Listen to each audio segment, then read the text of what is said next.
The Israeli parliament, the Knesset, in debate, November 1980. The government was being asked to formally annex the occupied Golan Heights. Prime Minister Begin agreed in principle this territory, part of Syria until the 1967 war, would never be returned. But he was under pressure from Golan Cohen of the ultra-right-wing Rebirth Party to turn that principle into law.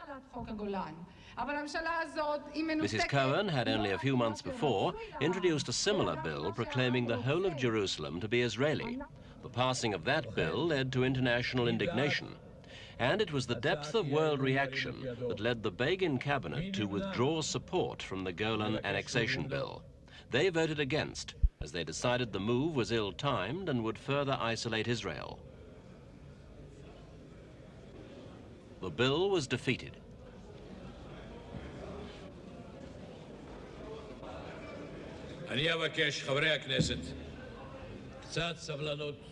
The vote focused on this rugged region. The Golan Heights, averaging over 1,000 meters above sea level, form a strategic plateau between Syria and Israel. In the wars between Israel and her Arab neighbours, this has been one of the most bitterly contested sectors. Since the October 1973 war, Israel has shown a willingness to bargain territory for peace. Most of the Sinai Peninsula has been returned to Egypt. On the West Bank, the more vexed question of autonomy is still being negotiated. But in the Golan, the Israeli government doesn't appear ready to compromise. According to Mr. Begin last November, Israel will not return this strategic area to Syria, even in return for a peace treaty. The issue here is security. The heights are seen as vital to Israel's future defense. These former Syrian bunkers commanded the Golan. After the creation of the Israeli state in 1948, the Syrians transformed this area into a stronghold. From here, they were able to shell Israeli positions in the valleys below.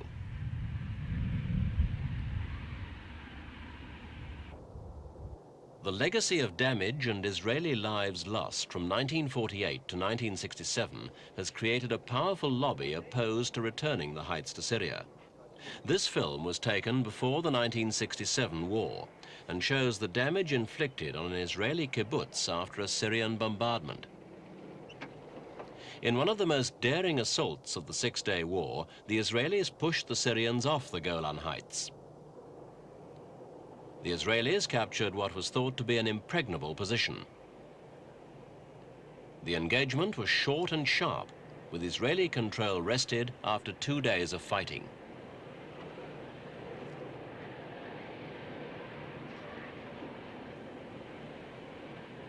In the course of the October 1973 war, the Israelis occupied an additional 197 square miles of territory. The Israeli flag fluttered over the former Syrian Golan town of Quneitra. After resisting initial Syrian attacks, the Israeli armored columns advanced down off the heights.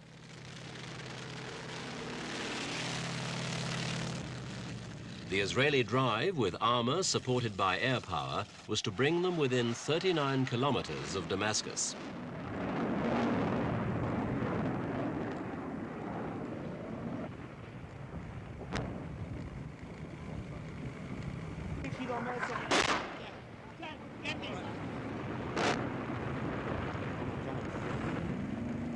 It was a more bitter and evenly contested duel than the 1967 war.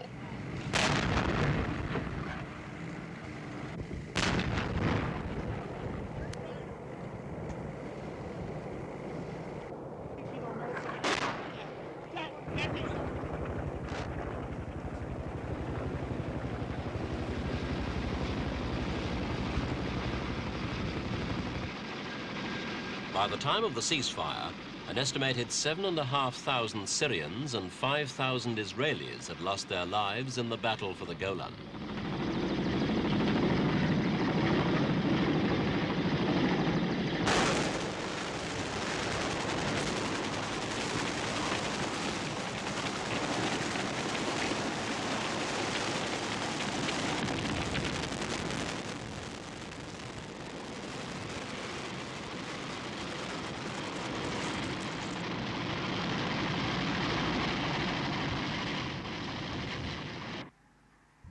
The post-1973 period has seen the Israelis increasing their presence on the heights. Roads and communications have been built, linking and integrating the area with the rest of Israel. In 1966, more than 150,000 people lived in the Golan area. Most of them fled as the Israeli army advanced. Odd reminders of the Syrian presence remain. This Syrian army truck was mounted pointing skywards by the Israelis. Elsewhere, villages and army camps lie as ruined reminders that this was once part of Syria. In the present climate between the two countries, there is little possibility of the Syrian farmers returning to their former homes.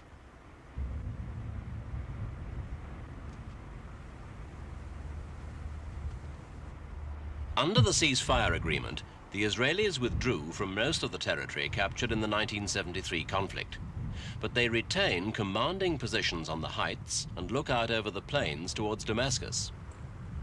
This officer is on Hill 109, one of the key Israeli defense points.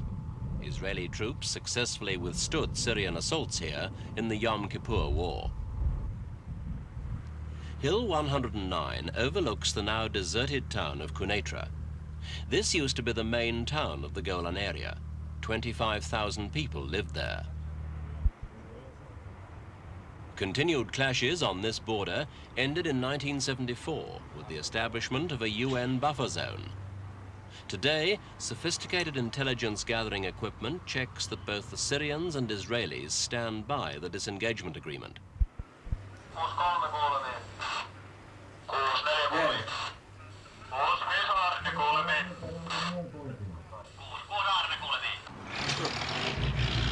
The presence of the UN force is more than symbolic. As well as being an observation force, they are charged with supervising and protecting the ceasefire. These Finnish soldiers are part of a contingent of 1,250 men. They are loading up for an exercise designed to show how they will intercede in the event of an outbreak of fighting.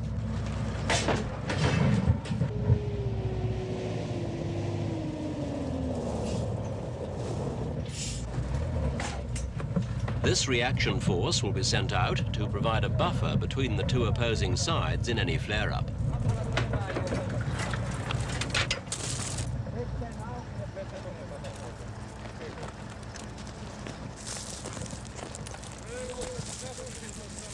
With little short-term prospect of a settlement on this front, continued UN presence is seen as vital.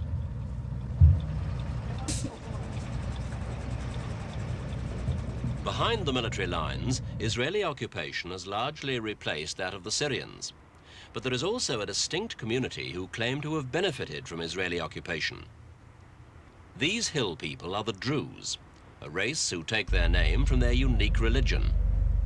It's a closed faith founded in Egypt over 900 years ago and remains only in this area.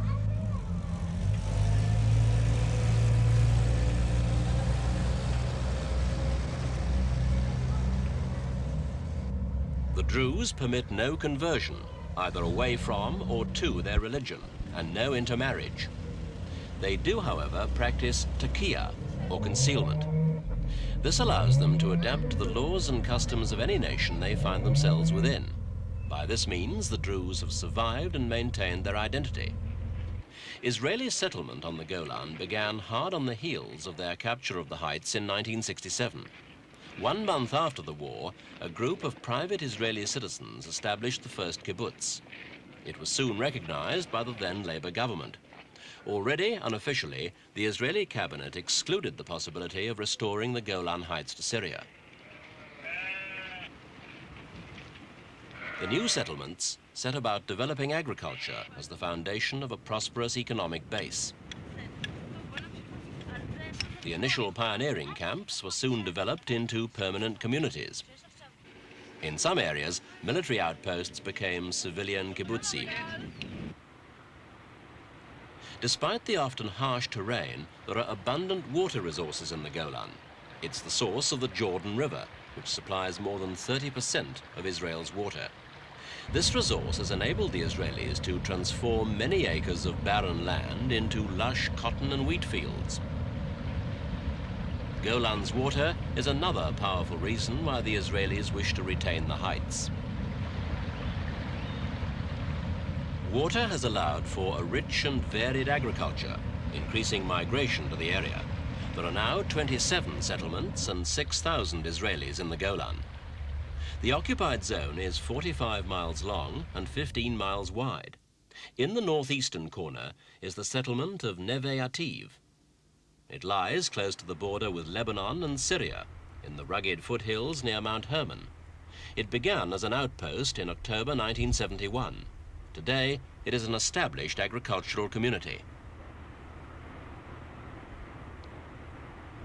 The perimeter fence guards against attack from across the Syrian border. This kibbutz is strongly fortified with watchtowers, bunkers and shelters. Today, Israel still feels that Syria is its most implacable enemy.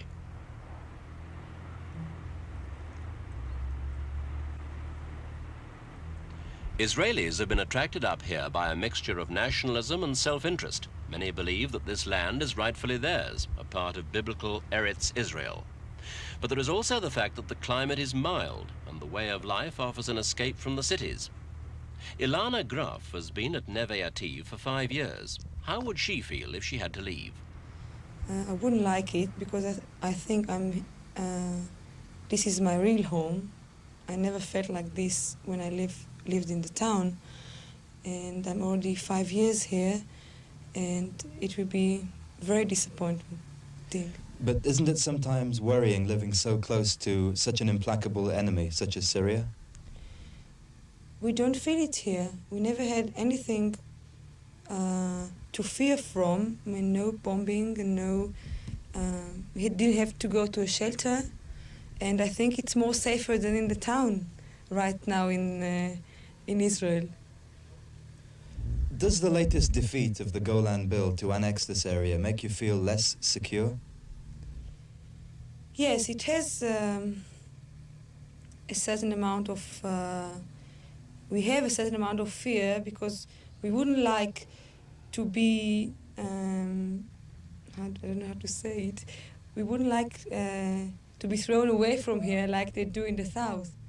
But I'm quite sure that this bill will go over maybe another year or another 6 months because everyone wants it. And I don't think any man or woman in Israel would like to see the Golan going away from us. What kind of relationship? Settlements like Nevaeh Teve are today largely self-sufficient. Here, beekeeping is an important activity, but there is also general agriculture and a lucrative income from tourism.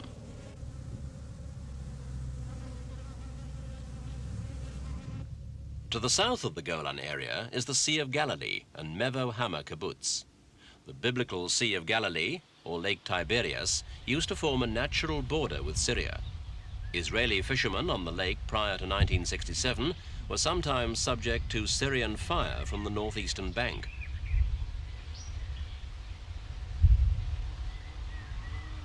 Nevaeh lies close to the shore on formerly Syrian territory. It was set up in June 1968. Not solely an agricultural community, it manufactures laboratory equipment. It's an impressive example of Israeli enterprise, a completely self-contained manufacturing and agricultural unit producing high-value products. Like other kibbutzim, Nevaeh has drawn Jewish settlers from all over the world. Robert Field came here 7 years ago from New Zealand.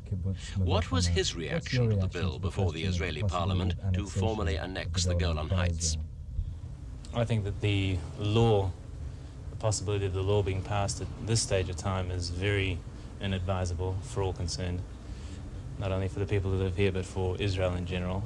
I think it's a move that will only cause more international alienation of the state of Israel, and I'm not even entirely sure myself if the law should actually ever come about. I do believe that the wisest move at this stage would be to leave options open. Today it seems quite obvious that to make peace with the present Syrian government is not on, but nobody knows what's going to be within the next few years. People 2 or 3 years ago would not have thought that peace with Egypt was possible, and events have proven otherwise. There's no reason, all things being equal, that the same couldn't happen on this border. If there are to be changes of any sort, then there could be possibly cosmetic changes, but at this stage we should stay where we are, but we don't at all need the law, as far as I'm concerned, to keep us here. It's not the law that's going to keep us here, it's the facts of life that are going to keep us here. How would you feel if you were forced to leave? I think the feeling would be very bitter, that's for sure. You can ask anybody that here, anybody who's lived here and invested as much of their life and as much of their sweat as they have, is not in a hurry to leave his home. Nobody is anywhere. For the settlers here, home is a sophisticated permanent settlement. These shrimp breeding tanks show the scale of the investment. It seems to point to Israel's determination not to hand back the Golan. Last July, the Israeli cabinet decided to increase the number of Israeli settlers here to 10,000 by mid-1982. For some Israelis, this action is not enough. They believe that this area should immediately become part of Israel. This lobby's most powerful spokesperson is the Golan Bill's sponsor, Golan Cohen. But why does she feel the Golan should be annexed? First of all, it's a part of Israel. It's a part of the historical Israel. And I want my country. Secondly, there is a consensus in Israel, in the Knesset, and outside the parliament, why the settlers there should be outsiders. And you can't settle in a place that you are not sure that it is a legitimate part of your country. You can't make deep roots there. And thirdly, because all the world will think that we are not definite, and we are not really wants to see it as our country, and maybe we are ready to negotiate about it. But don't you think that it would be a bad public relations move for Israel now with the somewhat precarious Israeli position vis-a-vis the world and the United Nations? We are not isolated. We can't be more isolated as we already are. We can't be more. Maybe it's not nice, maybe it's not good for public relations, but it's good for my existence. For the moment, world opinion has influenced the Israeli government against annexation. But the question has merely been delayed. Backed by Israeli public opinion, the Golan lobby will try again. So, from these northern hills to the southern area surrounding the Sea of Galilee, it appears that the Golan is one occupied region the Israelis are not willing to trade for peace.